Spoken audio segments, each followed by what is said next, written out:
Hello, welcome back to my channel. My name is Mildly Gothic, and if I got all of my editing done in time, happy Valentine's Day. I hope you are having a good one, spending it with your Valentine, and if your Valentine happens to be yourself, I hope you're having a great day. So, I've accidentally started a tradition where this is the third year I have taken a generic Valentine's Day teddy bear and turned it into something else. If you can't tell, I'm making this. I'm going to show you how I made this. I had no idea how much footage I'd recorded for this thing, and there's like so much that I've cut out. This took a while. It took a while to figure out how to do a lot of the things, so please bear with me. A lot of this video is rambles because I tend to process things by talking about them. So you are literally sometimes in this video watching me figure out what I'm going to do because I have no idea what I'm doing. I'm in love with this little guy, and please stick around. If you have no idea what this is supposed to be a biblically accurate teddy bear. And by that I mean I'm taking those classic depictions of biblically accurate angels, because there's been a running joke on the internet for a while that, you know, there's a reason angels say do not be afraid or be not afraid. And that's because they look terrifying if you actually like read the depictions. And so my friend knows a lot more about them and told me this angel is I'm gonna put the word on screen because I forgot it, and that this kind of angel appears in the first book of Enoch, I think. So that's kind of a working name for this guy, Enoch. So if I'm pronouncing that right, they watch my videos, so they'll correct me in the comments down below if I'm wrong. But if you have a better name suggestion, please let me know. You're gonna have plenty of time to think about it because this video is a monster and a half. So let me get to how I put this thing together, because I'm really proud of it and I can't wait to show you how I made it. So I also have no idea what I'm gonna have to do for next year because I've been trying to top myself every year. How do I top this? If you have any ideas for a different kind of cursed teddy bear, I'll put pictures on screen. My other ones have been a Cthulhu and a Baphomet, and so now I have a biblically accurate one. Let me know what you think about some other possibilities. I'd love to hear them in the comments down below. And anyways, let me show you how I made this guy. So this is the sacrificial victim this year. It is this white Be Mine teddy bear. I figured I needed the white as a good base for a biblically accurate angel. So first things first is seam ripping. So I'm going to seam rip the heart off, I'm going to seam rip the feet off, and I'm going to seam rip the head off, because I need to get into the internal, essentially, of the teddy bear because I'm going to replace his big old noggin. I'm going to seam rip the feet off because I bought some nice, really pretty gold fabric that I'm going to use to replace the feet because I think that'll fit the angel better. And also, once I have the head off, it'll allow me to, you know, flip it inside out to be able to get to said feet. But yeah, I'm very excited. I think this should be ridiculous, and it's gonna get another heart just like the one last year did. And because it's a biblically accurate angel, I have a fun plan for the saying on the heart. This is our sacrificial victim, and I'm gonna get to seam ripping it apart. So I'm on the floor where I tend to end up a lot. And so I have all of the pieces seam ripped off. I have his little feet seam ripped off, the head's over there, there's the heart, and the body has no fluff in it anymore. I think I'm going to take a break from the sewing stuff for now because I have a lot of prep to do to get the head. So I think I'm going to work on some eyeballs. My plan for the eyeballs is to actually use pieces that I bought for Beetlejuice. So these are the large eyes that are actually in the sandworm. I'm pretty sure both halves of the sandworm have the big eyeballs, but I have a lot of these little ones. These might actually be in the smaller sandworm. So I'm going to, from the inside, like before, go ahead and paint an iris and a pupil. And I have a bunch of these, and the nice thing is, again, I only need the half because it's going to go onto the band, so I need a relatively absurd amount of them. So I think I'm just going to turn into a little eyeball painting factory for a minute. So the filming setup I have for right now is a little wonky because while we are fully moved, I'm not fully unpacked because unpacking is super hard. I usually use that mic stand to hold my camera, and that's how I get my really nice top-down shots. I can't find the part that clamps onto the table, so we're gonna do what we can. So I have 14 of these little ornament halves, and I think that's gonna be enough. I'm just gonna paint all of them, and if I don't use them, oh well. So I'm having some debates on what direction to go with for the iris. So my original thought is a blue, so something not super, super dark, but I don't want to make it too light because then it's gonna like fade into the whites of the eyes. So I'm thinking, and then I was thinking, or should it be gold because that feels very angelic? And then I was like, well, that might be just a lot with the gold that they're gonna be on. And then I looked up some reference images and I saw some stuff that has brown, and so brown doesn't feel as dramatic. I don't know how to say. So I think I'm gonna go back towards a grayish blue of some kind, but I'm going to put a pupil down first in all of them, because kind of got to start with the pupil, and then I'll put the blue around that, and then I will basically fill the rest up with white. Yes, they all still have this tab right now. My current plan is to just try to break it off, and if that doesn't work, I have a handsaw. So I started with one, and I tried to make all the pupils about the same size. I don't want them to be too big because I want you to be able to actually have a lot of the iris. I tried to get them centered. Because of the reflective nature of these, it's really hard to actually pick the exact center. So we're gonna do our best when I put these on to not make the angel look like it's a little drunk. I might be able to get some directionality to it depending on how it goes. Two of these were done with gallery glass black leading instead of paint, because originally I was like, oh, it's gonna be really annoying to get the paint thick enough. No, I'm just not patient. So I think that'll be plenty opaque, especially when I'm basically gonna paint. I'm not gonna worry about getting it on the pupil because this will dry and then I'll paint the iris. So I have two that are painted with the gallery glass, which ended up looking, I think, too gray, which is why I went back to the paint. So if these don't look quite the same, that's fine. Because of the nature, like it's the multiple loops wrapping, I'll just hide the two that are gallery glass if they end up drying and looking super weird or super different. But yeah, I'm gonna let these dry and then paint some irises. So I've decided to do 2 layers of this blue. I think it's giving them, I don't have a before, I just finished the last one, but I think it's giving them a much stronger iris look, and it also helped me kind of define the circles a little bit better. So once this dries, my plan is honestly basically flood it with my intermediate blue color unless I can come up with another different blue, which this is my only one of the actual really nice acrylics that I have that's actually cooperating with me. But if I find a different blue, I might do the similar effect, but starting from the pupil and go out and then flood the background, because that'll make it look even more like a real iris. But that's currently on hold just because I don't think I have something that'll actually work. I might just mix this with a little bit of white. Honestly, that could work. But yeah, I have to wait for these to dry, but I think they look pretty good and can't wait to see the final product. So I didn't end up cutting them off. I actually just pulled these tabs off with my bare hands. Did actually appear suspicious. However, at the time, this deceitful which for the sides that had a little bit of a lip beforehand, those came off super cleanly. For the ones that were on the edge, some of them came off like pretty clean. Some of them were a little cracked. Another thing I've done 2 layers of I don't know how well it's gonna come across on camera. I did an inner dark color as well. I mixed this Viridian green in with my ultramarine blue, the ultramarine blue being the outside color. And so I mixed, maybe if I put this white behind it, you'll see it a little bit better. So I mixed that green into the center because eyes typically have like a lot of different colors, and obviously I'm not going to paint a bunch of like the tiny lines, but I was trying to take advantage of like the natural brush strokes.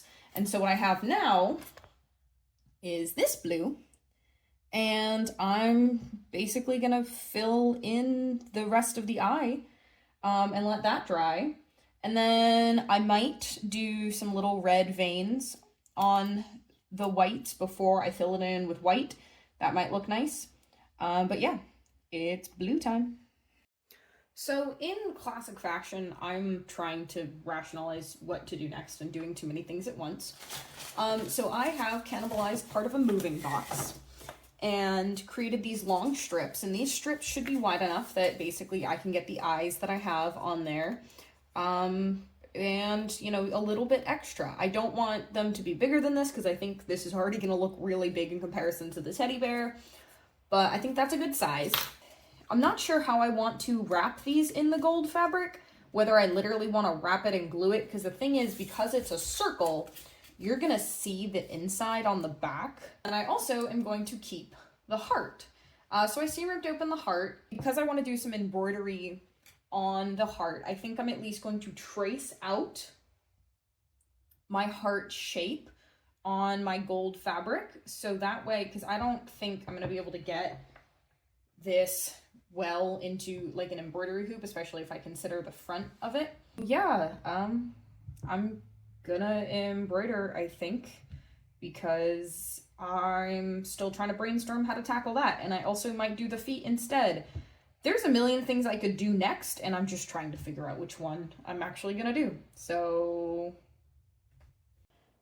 for the embroidery in my hoop, I have the gold fabric, and I also have a piece of interfacing on the back. I drew out my design in a Copic drawing marker, and the design I'm doing is Be Not Afraid. So the way that I did my letters is I first outlined them in what I've seen called basically a split back stitch. So every stitch I'm coming up from the front of the stitch and then going backwards and splitting the previous stitch. And it allows you to create a really, really nice line, especially if you do small stitches and you can follow the curves of those letters really well. Once I had my full outline of the letters, I was doing a satin stitch, which is basically just a stitch to fill in the area, going up in one side and down on the other, and trying to fill in the embroidered space as much as possible. And by doing this, I was able to get really nice, clean outlines for my letters all the way across. So this level of embroidery took me about an hour. I'm not too upset with it. I think, you know, there's definitely some patchy and I could probably spend a little bit more time, be a little bit more careful. But honestly, I think that looks pretty good, especially I just came back to it after being away for a minute. And I honestly like it quite a bit. So I'm obviously going to finish in the B. I have the knot lightly scribbled. I wanted to get these two sorted before I went ahead and patterned out Afraid. So yeah, this is just I think that actually looks pretty good. Once I was confident in the fact that this font was going to be a good font and that I could actually achieve this with some relative decent capacity, I spent most of the rest of the time embroidering it curled up on the couch. Once the embroidery itself was done, I took it out of the embroidery hoop and carefully cut around my Sharpie dotted heart. This was then going to be my seam allowance. And then I also carefully cut around the interfacing on the back where the embroidery was stitched on, just to cut it down a little bit smaller to make it easier to sew. I pinned the absolute heck out of this fabric because the gold is super slippery. And so since I am doing, you know, right sides together of the gold, I wanted to make sure that it was going to be as secure as possible and absolutely not going to move. I did re-sew one side of the heart because I realized that I had not gone over my Sharpie line and that it would have been visible. I will address this mistake momentarily. However, I did fully sew up the heart because I decided to use this weird little gap that was in the original heart as something on mine as the hole to turn it inside out and then stuff it. Because it's on the back side of the heart, meaning it'll be facing the teddy bear, it's really, really easy to hide, so it doesn't matter if it looks a little wonky. I made sure to cut the point off of both the inside turned corner of the little dip of the heart and then that outer point, and then I test stuffed it to see what it would look like. And that brings me to the problems with it, which I will explain here. I meant to talk about it before I completely unstuffed it. But when stuffing it, this side got a little funny, and I think it's because of, if I'm correct, this is the side that I went back over. Yeah. So the reason I did that is I realized I forgot about the Sharpie marks and that they would be visible from the outside.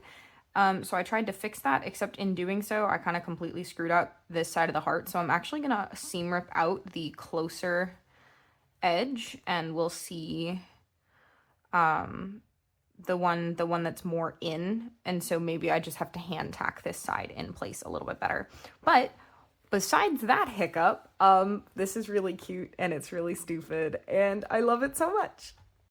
So the heart's still lumpy and I'm gonna call it fine though, because I think where it's lumpy, if I just put his little hands there, you know, like right there, like I think it'll be just fine. You can see that, and where my original seam line was, I also think it's fine. I don't want to get too nitpicky on this because I still have a carcass of a teddy bear. So I have this. I'm going to stitch up the back, and if you're wondering why I did this, it's to make it feel like I made any semblance of progress while I still work on that thing. So yeah, I'm going to stitch the back of this up here, and I think it's just fine even with all of my weird lumpy stitching that I'm aggressively trying to fix. I didn't bother ironing this. I really should have. That probably would have made my seams a lot nicer. I'm not that concerned. So yeah, I'm gonna stitch this up and then get back to figuring out the internal structure of a biblically accurate teddy bear. So I've been debating for a minute how I want to do the feet, because the majority of the teddy bear is staying white, and so I have these two pieces that will be the gold, at least on the bottom. The debate that I'm having is, do I want to seam rip off this part and just use it with the gold, or do I want the feet to be entirely gold to contrast against the rest of the teddy bear? Because again, you know, he'll be holding, that's the back side, so that's not the fun part of the heart. So he'll be holding this big gold heart as a white teddy bear. I don't know. It's going to be technically less work for me if I keep these, so I just might. Which means I'm just going to seam rip this white part off and then honestly probably get to sewing. Because once I put the feet together, I'm going to put the feet inside onto the teddy bear. And then once I have the feet on the teddy bear, I'm going to stuff the legs and then work on creating my base structure to support the monstrosity that is going to be the head with all of these eyeballs. So that sounds like a plan. So yeah, I'm gonna seam rip those off and then I think it's sewing time. Oh, something I learned last year is, oh, that's the head. Okay. These feet have these little support strands, and I don't know what the ideal order of operations are. I think I'm going to just sew the full circle on and then hand tack, because these get sewn to this seam allowance here, and I think that'll be easier. I don't think I can sew it onto the actual foot if these are attached first. So I think I answered my own question. I'm going to sew the primary foot outside onto the bear, and then I'm going to hand tack those on to here. And that's what helps keep the foot have a nice like flat front face. So I wanted to maintain that split design, because last year you can see only up close, but you can see where I tacked these pieces to the front of his foot last year. So we're trying to avoid that. So he's gonna get his little feet. I still don't know how I feel about the white and the gold. I think it looks kind of stupid, but it's one less step. So going to seam rip and fix that and sew some feet on, and we're making progress. So now that the feet are fully sewn on, they look a little silly, but you know what, that's okay. The next step is figuring out how to make sure this thing sits upright. And I have some ideas. I want to create basically a cardboard base with a stick in it. And then I'm going to sew a donut, like a fabric, so it has a whole opening in the middle. And I'm gonna put that around the stick, but I'm gonna fill that donut with like dried beans or rice so that it's heavy and basically, you know, like a bean bag has a little butt, so he'll sit there, and then that'll also make sure that the vertical support for the head has some weight behind it. And I might make the cardboard piece go into the legs a little bit, but I'm hoping basically there's a pretty decent circle. My hand is just in the teddy bear, but there's a pretty decent circle here for his butt. And so that is my plan, is to create some, might need to be a V, because it's really hard when it's loose like this to figure out what the true circumference of the bottom is going to be. But I'm pretty sure, because I can see the seam in the bottom, and so I'm going to use that bottom panel as the most of my measurements. Going to make a little piece of cardboard there that might have some little feet segments, and then figure out what I want to use as my skewer to attach to that. And then we're going to sew a donut and put it up through there. So I've unsewn, and resewn these little squares, because my first idea was to sew it and flip it inside out, because that's how you would typically do something like this if it was going to be on the outside. Then I realized this is on the inside of the teddy bear. Also, you can't really flip it inside out with these too well, so that's why I took it out, and then I was going to stitch them back up, and then I was like, that's going to be so much effort that I don't know that it's worth it. So I still have an opening here because I have to be able to get the beans, or lentils in this case, in through. So I've resewn, those ended up being upside down. That's fine. These are to allow for the base of the support struts that I have over there. And basically now I'm going to fill these weird little pants with some lentils. So now I have officially the weirdest pair of pants I have ever made. I'm calling them pants. That's kind of what they look like to me. And so I'm going to put them on, and this is like a whole half bag of lentils is what fit in here. So it doesn't feel too heavy, but for a teddy bear, like, it's probably going to be pretty heavy. So it's going to go on this, and I might try to put some extra, I'm mostly just worried about the cardboard. It feels actually pretty sturdy. You know, cardboard is actually relatively strong. So I'm going to put this basically on the butt. Oh, this is a terrible camera angle. That's fine. And so they just fit on there like that. And, you know, it seems like the hot glue is holding it pretty well. I think I'm going to glue around a lot of the seams that I have for, like, to make sure this is basically glued to that, and then probably put some glue, like, all the way around the base to make sure this stays attached to the cardboard as well. And then delicately put this inside of the teddy bear carcass. Woo!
Okay, so I've tried to get a good bit of the teddy bear in frame. It's kind of hard to film at this point, but I'm trying to figure out how big I want the head to be. So the base of everything is going to be a styrofoam ball, because this will allow me to attach all of the wings and stuff into that as well.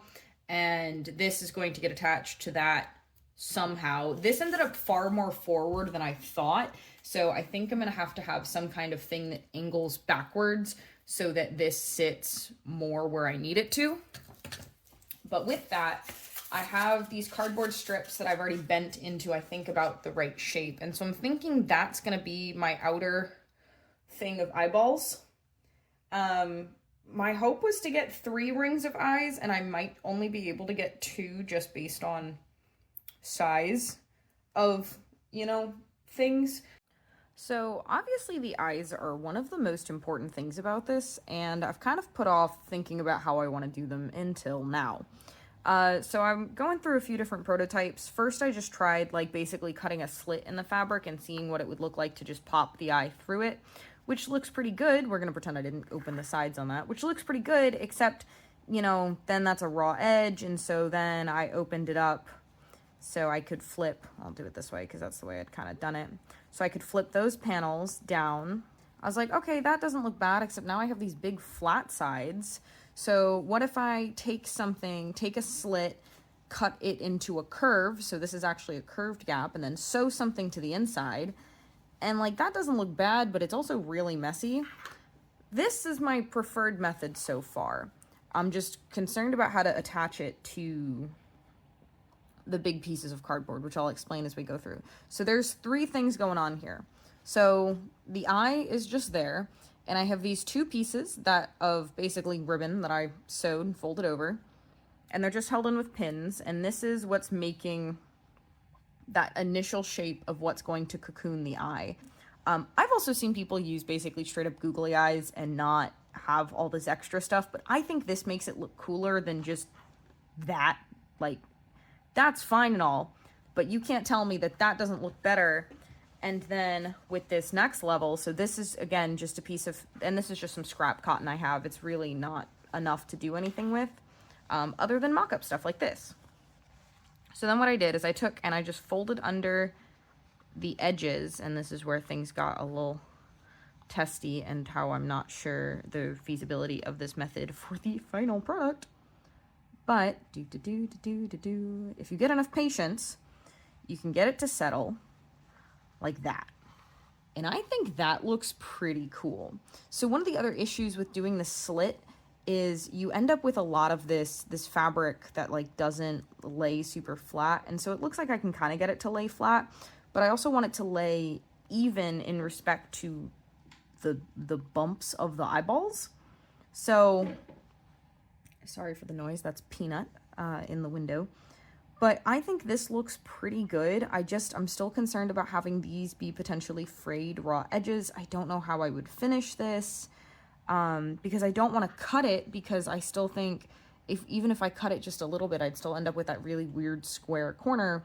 And what I want is that nice finished thing. So the alternative is technically eyeball on top of blank gold fabric. And this is what I'd originally thought. And this go on top. This is probably the one I'm going to go with, which means instead of having this be a raw unfinished edge, I'm basically, I would have to flip these inside out and make them nice and finished, and come up to a corner, because I think that's going to be the best way to ensure I get the cool like look of this thing, because that just looks so much cooler, I think, to have some semblance of eyelids around it. So I think, as usual, I was just impatient when it came to testing out this idea. So I actually, because I think having the seam here is much better and it's just going to look a lot cleaner. And I actually think it works. I think it works really well. I think that sits really flat and really clean. The only problem is those are different angles. So the issue with this is definitely just going to be making sure that I get these sides to be the same length so it doesn't look super weird. And so I'm going to make some strips of this, become a little eyelid like assembly line over here, out of gold fabric. And I think this is like the perfect size, because it comes up just like below the iris. So yeah, we're gonna make a bunch of strips out of the gold fabric, I think, first, and then go from there. So I don't have a loop turner, and I also can't seem to find any of the million safety pins that I own. So instead of turning these big long loops and then cutting it, I'm just going to cut these into the sections that I need and then turn each individual one. Is that going to be a pain? Yeah, probably, but they don't take too long, and I have plenty of thin paintbrushes, and that's how I did the first set. So we're just going to turn into an eyelid making machine for a minute on all of these strips, and fingers crossed that I have enough at the end and don't have to do this all again.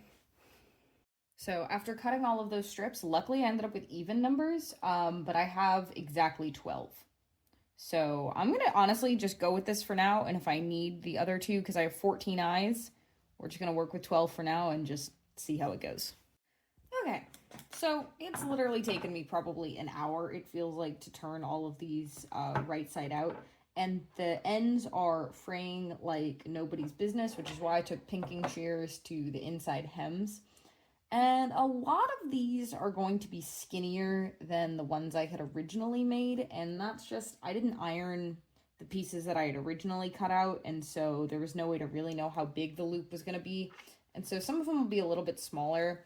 I don't think it'll be a bad thing. I think it's just going to make the angel look even more creepy and intense. But I definitely need to iron these pieces before I go ahead and start sewing them together. and we'll see how, you know, I attach things from here. But I think they're still gonna look fine. I think the angel is just gonna look even that more alert and ready to deliver a terrifying message. And you know what? That's on theme, so I think that's okay. So I am going to iron all of these fluffy, weird little tubes flat.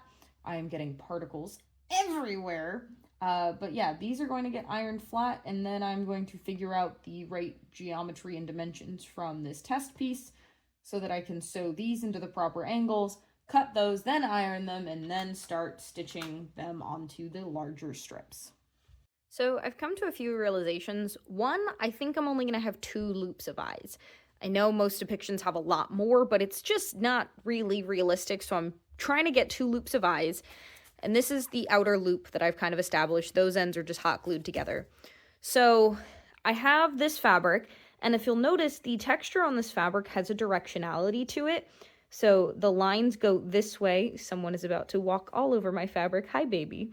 So I want the directionality of it to go in line with the ring. So I want it to go, the lines to go this way with the ring.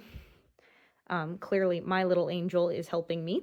So that means I have to figure out how to cut this long strip into a very straight section, and it's going to be at least twice the width of that piece of cardboard so that it can wrap all the way over. And once I have that piece cut out, I can measure out where all of the eyes are going to go, and I can sew all of the little gold sections to it, because I basically need to have everything sewn together, I think, before it goes on there, except I'm concerned about the curvature of it.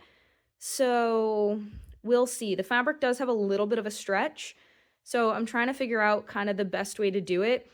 I'm not sure if it's going to be glue or sewing. I'm trying to avoid gluing as much as I can because I think it'll look nicer in the end if most of it's sewn. So I am going to sew at least one gold eyeball piece onto it. And it might be just sewing the corners and then gluing it once it's actually on the ring itself. So yeah, I get to figure out how to cut a wavy piece of fabric with 4-legged intervention. Hi, baby. So yeah, progress, question mark. Okay, so that didn't not work. It's just a matter of, you can see that it's not, and I don't need to have the loop quite yet to show this. It's bubbling weird, and I think that's just a matter of the sides weren't far enough apart because I really only pinned it in with one pin. So figuring out the proper way to actually pin it on so that it's the right distance apart is definitely going to be key. But I also honestly think that sewing down the corners and then gluing it together is probably going to be the best move, because it's going to... I have carpal tunnel. I say this intermittently in different videos, but like, hand stitching sounds like an absolute nightmare. Like, the embroidery was one thing that was very repetitive, consistent motions, and so I was able to try to use more of my arm than my wrist. But for something like this, that's going to be a lot of very fine movement, and I try to avoid that if possible. I know that's really hard with a lot of these things. So, and from an aesthetics perspective, I think it's just gonna be fine to have the corners be really nice and flat, and then I'll glue, you know, the eyeball down, and honestly, it's probably okay if that's not fully secured to the back of it. That's gonna be creepy enough to begin with. So these are definitely not far enough apart, but this method of securing them works just fine. So I am going to figure out the math for how many eyeballs I need for the circle, and that's why I had the circle, is it doesn't actually seem to affect it too much if I put it on, you know, the thing, and I can curve it pretty far, and all that happens is you see the edge of the eyeball a little bit, but I don't think you're going to when I actually do this stupid thing correctly. So this needs to be scooted out a little bit, and so I'll need to basically plan how many eyeballs I need, and then I'm going to sew all of my, and the corners are a little rough. I might see if I can figure out a better way to do that. So this might end up, this is probably going to be the back side anyways. But yeah, this needs to be scooted a little bit further over, and I need to go through the hassle of measuring out how long this is actually going to be. And mapping out all of my eyeballs. So this is about to get really, really creepy. So here's the status of the body of this abomination. And so I have this styrofoam ball is hot glued onto this. Fun fact, if you're going to use hot glue on styrofoam, you need to make sure it's like really cold, because the styrofoam will melt if it's super, super hot. So basically I turned it on, glued this little wooden piece in, and then turned it off and let it cool for a little bit. And obviously there's still some hot glue left. And so I put that on the top of the wood piece, and then I'd made a cavity in the ball to hold, to go onto that spot.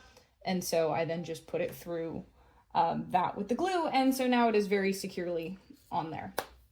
So now I feel like I'm struggling with a dilemma of the kind of like putting the cart before the horse and figuring out how to construct this thing. Because do I put this on and then figure out how on earth I'm going to wrap the eyeballs around it? Or do I put the eyeball fabric on and then secure it in and just risk that being visible? So what I think I'm going to use is popsicle sticks. They're a little bulky and they're not the cleanest. However, they have more structure than something like just a skewer. And this joint, while weak, will stay. And so I can basically put it there, and there's a little bit left on the end because obviously I need to skewer it into the styrofoam ball. But they're going to sit at an angle, and I'm going to have basically both loops, you know, sit. So if you're staring at the front of the teddy bear, they're going to go like that is how I think they're going to go. And then I'm going to put the wings and stuff around. This, I have the back of the head. I still have the teddy bear head. And so I'm going to use the extra fur from that to kind of close up this opening and make this little neck part not appear visible. So I think I'm going to mark out where I want the supports to go. This part is going to be the back. So I think I'm going to mark out where on this I want the supports to go, and then secure the gold fabric to this and make sure I cut out portions for the supports. Exactly what I just said in that voice. The pig from Looney Tunes. But I'm going to leave out the little gap so this can get glued to there, and I'll have that available, I think. This is going to go from very cute to incredibly unhinged very quickly, and I'm so excited. So yeah, we are going to, I think, attach the gold fabric now. Probably gonna clean the neck up first and then attach the gold fabric. But yeah, we are so close. My solution to disguise the neck was taking the back of the head of the teddy bear and hand stitching it all the way around the back side of the bear, and then cinching it forward at the front and bringing it all the way up the neck. This was a relatively quick process, and because of the nature of the conical shape and gravity, I didn't end up needing to glue it to anything. It just stayed where it was supposed to. The fact that I'm this far feels incredible. So I marked out where I thought those connection points were gonna go. I don't know that that matters too much right now. So I have these fully slid on, and I ended up breaking apart the glue that had these together because I lost my tape, and they really should have been taped, so I didn't have to do that. But I'm going to re-glue this and then smooth it out starting from whatever the center is. And I can kind of find that because I can feel the thickness of the cardboard over here. So I can tell the center, so this is where the thickness of the cardboard is. So the center would be over here. And this is an odd number of eyeballs, I think. 1, 2, 3, 4, 5, 6, 7. Yeah, so I should end up with one eyeball basically directly across from this point. And so I'll make sure it'll actually end up being that one. And I'll shift all of it around and then cut the fabric for whatever overlaps. And my plan is to tuck it under and then either glue or top stitch it down. Doing it this way means that now on my inside, I'll have this nice, really pretty gold seam, except for where I need to attach my popsicle sticks, in which case I'm probably just going to make a very small slit and glue in. And then I have gold paint that matches this pretty closely. So I'm probably just going to paint the popsicle sticks gold so that they're not as visible in the final construction of things. but this is feeling like I can actually do it. And I'm also going to go through and cut the threads off of everything. I think when the whole thing is said and done, I'm going to go through with just a little bit of like a craft glue or something that's going to dry clear and just kind of hit the ends. I know there's like a fray protect thing. I don't have that. And I'm not about to buy some right now. So I'm just going to probably go through with not hot glue, but I have some like just basically Elmer's craft glue and just going to hit the ends of that super lightly to try to stop those little corners from fraying so badly. But yeah, this is actually looking like a possible creation. We have arrived at the true chaos point, the point where I had no idea how I was going to approach it, but I was equipped with scissors and a hot glue gun, so we were going for it. I did my best to kind of cut gaps in the fabric to allow for me to glue the popsicle sticks directly to the cardboard because I knew that was going to be the strongest point of connection. However, that only worked so well, and this quickly just kind of became a game of what is the most secure method I can achieve at all possible. The way I created gaps in the styrofoam was my poor seam rippers got shoved into the styrofoam to make way for the popsicle sticks, which were then glued to the styrofoam. And I ended up using a lot more popsicle sticks than I originally anticipated, just to give me a better sense of security that it was actually somewhat stable and to also help maintain that circular shape. But yeah, this was chaos, an absolute blur, and only took like 20-30 minutes max, and it went by so quickly because I was just desperately trying to get everything stuck together before the hot glue dried. So, things have happened, and mostly things that happen when you don't actually start with a specific plan from the beginning, but when do I ever do that? And so, from the front, he looks mostly, okay. It's just from the side, we're dealing with a very Stewie Griffin football-shaped head, but in the other direction. And if you can see, there's a lot of little supports in there, but the good thing is, well, it felt pretty stable. It's honestly, it's pretty stable for the most part. I'm really not concerned, especially with the base that I put on. There's no real risk that this guy is ever going to fall over. And so now for funsies, because technically, I guess they don't have to get glued on. This guy is really just going to sit on a shelf. Join me as I put in 13 eyeballs. And we watch this thing come to life. This is not the final step, but it is certainly the step that is going to bring the terrifying nature of this thing to life. And oh my goodness, this is unhinged.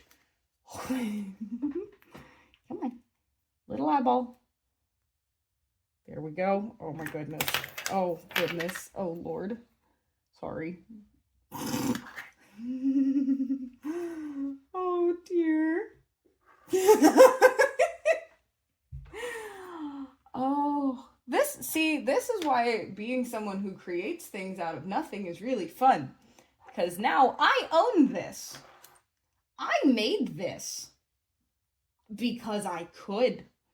Because no one in the universe decided to stop me. Not even myself.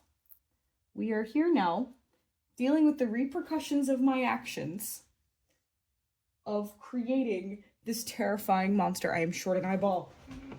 Eyeball! It has been located. It is placed. Oh my god. So, last but not least, I want to make some wings, and in my head, I wanted to make at least, I think, 6? Because, there's a lot of space on top and then a lot of space on the side, so obviously you're probably going to be able to see the styrofoam head, which I'm going to just mount the wings on skewers into the styrofoam head, and so before I do that, I do still have a little bit, I have the face of the bear left. I might take off the ears and see about covering as much as I can of the head of this thing. Like the white ball in the center with the fluff. I think that'll disguise it really well. But yeah, now I just have to figure out how I want to do the wings. as to be expected, I have made a complete and utter mess, but I've used my 2mm EVA foam that I have left over from my other projects to make these little wing pieces based on a paper template. Oh, I lost one to the floor. That's fine. So I do actually like the curve that these have, but these aren't done yet.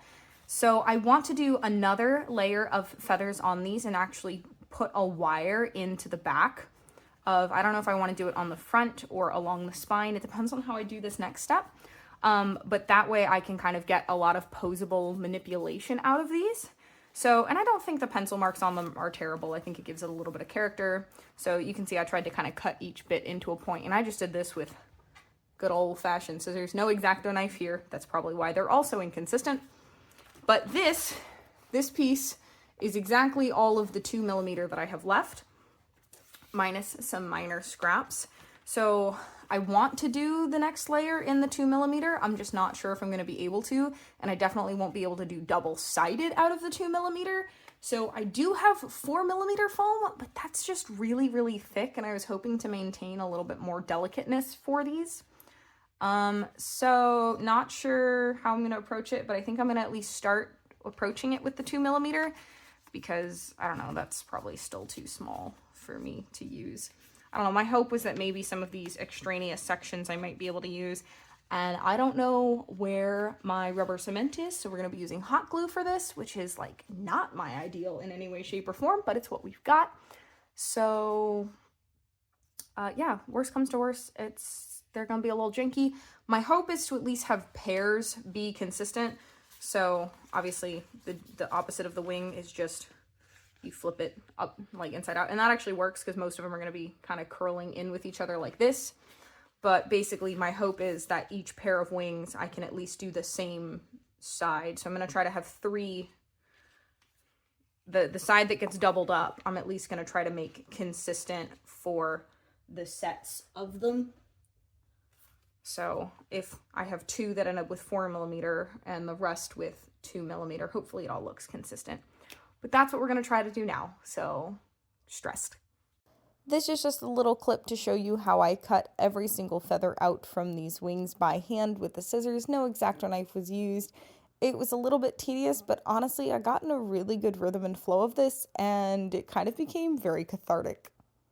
Once I'd measured out the wire that it was going to use to go up and down the wing, because I did decide to double up the wire, I tried to bend it into the approximate curvature of the wing, but even with that, when hot gluing it on, I basically had to stick my fingers directly in hot glue. Here's my really weird tip for that. Wet your fingers first, whether that be licking them or sticking them in water. If you have to directly touch hot glue, get your fingers wet first.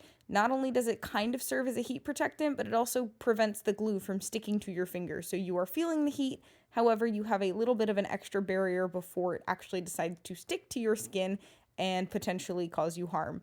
Regardless, the best solution is just don't touch hot glue, but if you can't avoid it, there's your solution. We have wings. I have 6 beautiful wings. I just doubled up the wire. I get really anxious when I use jewelry wire. Sometimes it's not intended for this because I know it can be relatively flimsy. And so now I can bend these and figure out how I want to style them, for my little dude over here. So I have 3 on each side, and that was just so that I had the flare bit on the right side because the other side doesn't have it. So all of them have one flare side on top. Yeah, there's still pencil marks on them. I don't care. It's adding character and stuff to the wings. I honestly thought about like being super diligent and like adding extra pencil marks to them to make it look more like feathers, and then I decided that sounded like a tedious, boring task that I didn't want to do. So I am going to figure out how I want to place these feathers. And I probably explained already, I was almost able to get a full 6 out of it. I got 5 and a 2/3, and so I attached this bit there. So this one is a little bit not as good, and so I'm going to try to make sure that this part is not visible on the front of the teddy bear. So yeah, let's go figure out how to put these on. I had no real process when it came to putting the wings on. Other than I wanted there to be a semblance of symmetry, so I wanted all of the wings to be in pairs, and I also wanted them to fill in as much dead space as possible between the rings on the top and the sides. So I just kind of played around with the wires and the different wings until I found out the pairing that I wanted. I did completely forget to consider the one wing that has the cut in it, so it ended up being one of the front-facing wings, but I think it ended up all right in the end. I trimmed the wire segments to be pretty short and then just shoved them directly into the styrofoam ball, because that's the great thing about styrofoam. It's really easy to shove stuff into it and attach it. But yeah, it was a little bit of just trial and error and seeing what wing shape I thought worked best for the space. So one of the last things that I want to do is make sure that this looks as beautiful as possible, and right now there's a big problem, and that is the giant styrofoam ball that is serving as the core for all of this. I have aggressively assaulted this thing with hot glue and tried to get hot glue in all of the nooks and crannies and make sure that these little wings aren't going anywhere. However, I'm still left with a lot of this visible space. So, kind of like how I used the back part of the head to protect the neck there, I have the rest of the face of the teddy bear, because this is unhinged. This was the front face. I cut out that part, and so I just have this, and then I also have what was left of the back of the two ears, and together this should be plenty to wrap all of this. I'm also considering, since I have one more googly eye, I think I'm gonna glue the last googly eye on the back of the head like that, just because I think that's funny. It takes up that space a little bit more, and it won't just be, don't mind me pulling the cobwebs off this thing. It won't just be blank and empty, and I think that's a fun little Easter egg to have that eye in the back there. So I'm going to figure out how to Tetris this fuzz. The good thing is, because this fluff is so fluffy, I don't think it needs to be perfect and cover everything beautifully. I just think it needs to cover it enough that I don't see the styrofoam anymore. So that's gonna be interesting, and I'm just basically, I think I'm just gonna glue that on top. I don't think I'm gonna try to leave a hole for that, but woo! I did decide to glue all of the eyeballs in, as some of them are facing downwards and are subject to gravity, but I simply just put a little hot glue around the edge of the cavity where the eyeball would be sitting, and then shoved the eyeball into said cavity. So it's not a lot of glue holding them in, but there really didn't need to be a lot. There just needed to be something more than nothing. So I just wanted to do a little bit basically of a tour of the final product of what this guy looks like. And so if I pick it up, you can see we've got the split feet there, and the heart. The heart is attached to both of his hands, and the typical Valentine's Day teddy bears have it attached to the chest. This one isn't, because I think it sits just fine.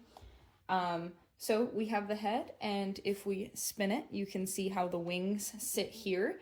And I was trying to get decent coverage in the center part of the head cavity, and I think that achieved it pretty well. I didn't end up coloring the popsicle sticks, mostly as a time thing, and also they don't bother me that much. And so I had an extra eyeball. And so I did in fact stick the eyeball there. I think I have that in the footage, and I honestly think that just brings everything together so much. I love it. I think it's the perfect amount of ridiculousness. There's still plenty of hot glue strands. And here's how we have the wings on this side. They're not exactly even, but the nice thing is, because these are wire, I can just kind of keep bending and manipulating these to be whatever I want. And there's the full 360 of this little guy. So please let me know what you think in the comments down below. I'm in love with him, and this might be one of my favorite things I've ever made. Well, that's the end of the video. I hope you enjoyed watching how I put this thing together. I am absolutely obsessed with it. And I hope, no offense is intended by this. I know some people get very sensitive about religious iconography and that this might be seen as making a mockery of it. I think it is not. I mean, it's making a mockery of, I think, more of the meme and the idea of the fact that something is supposed to be this, like, ultimate beacon of, you know, angelicness is actually quite terrifying in visage. But So I made my funky little dude. I'm in love with it. I think it's going to terrify me now that this just lives in my house. But I'm really, really happy with it. I hope you have enjoyed watching this process. Again, happy Valentine's Day. I hope you got to stick around this long. If you did, because it's Valentine's Day, leave me a heart emoji down in the comments down below to let me know that you got through this monstrosity of a video. I would greatly appreciate it. And with that, I will see you in the next one.